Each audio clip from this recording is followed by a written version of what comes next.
especially before the holidays, how the job market is looking. This is a list that we have started to compile pretty soon here. It should show up on the screen.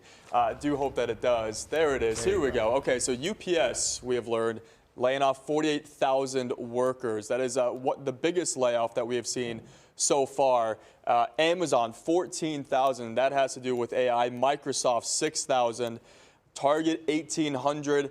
General Motors, 1,700, and then Intel, we have that in town as well. 15% of the workforce reduced. That is the recent list of companies laying off, and analysts say the reasons as to why sort of differ. Some companies have pointed to rising operational costs from tariffs. Consumers also buying less product too.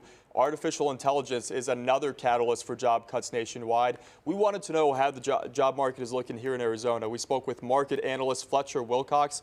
He says the state does have 38,000 more people working this year compared to last year.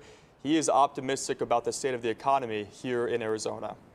I think there's going to be plenty of opportunity for frontline workers, blue-collar workers, people that have a specialized trade, something like that.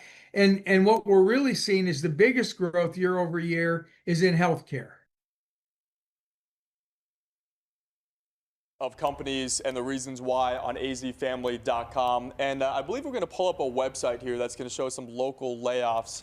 Let's see if we can get that pulled up. Let's see. All right, well, we're still waiting on that information. We'll put that on azfamily.com as well. Scott and Tess, there's 3 companies that I'm looking at right now that have announced layoffs in October alone, and they have to report these layoffs through the WARN Act.